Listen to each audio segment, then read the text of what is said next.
يسعد أوقاتكم. اليوم حبيت شارككم روتيني الخاص اللي رجع لشعري روحه ولمعته بعد سنين طويلة من التعب. هذا الروتين هو اللي ساعدني إني أستعيد طبيعة شعري الصحية، وحبيت إني أفيدكم معي.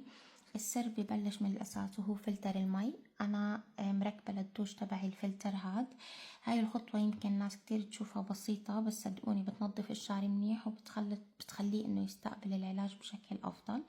أما بالنسبة لباقي المنتجات، كل أسبوعين بعمل تنظيف عميق بالشامبو هاد من بول ميتشل كلاريفاي. هاد بعمل ديتوكس للشعر وبشيل كل التراكمات. من أفضل أنواع الشامبوهات المنقية اللي أنا استعملتها بحياتي. وبعده فورا بستخدم أي ماسك ترطيب قوي أو أي بلسم لأعوض الرطوبة اللي فقده شعري. فبستخدم الماسك هذا من ويلا ألتيميت ريبير لحتى أعوض شعري بالترطيب العميق، وبتركه شوي بعدين بشطفه بالمي.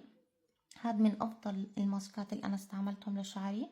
بعد كل مرة استعمله بحس إنه شعري الهيشان مو موجود وشعري بلمع وصحي ومترطب منيح. هذا كمان أنا بستخدمه مرة كل أسبوع لحتى أضلني محافظة على النعومة وعلى النتيجة اللي أنا بدي إياها.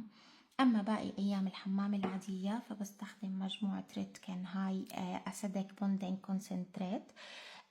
بستخدم الشامبو هاد، والشامبو تبعه بتلاحظوا إنه قوامه تقيل هيك وكثيف. فنتفة صغيرة منه يعني كفاية، يعني ما بتحتاجوا أكتر من نتفة صغيرة. بعدين على طول بحط البلسم هاد لحتى أقفل الروابط وحافظ على اللمعان والرطوبة. هاد كان روتيني هو اللي رجع لي شعري مثل قبل مثل 9 سنين. بتمنى انكم تجربوا وجيب معكم نتيجة حلوة مثل ما جاب معي. ولسه في منتجات تانية ساعدتني ورح أورجيكم إياها بالفيديوهات الجاية إن شاء الله.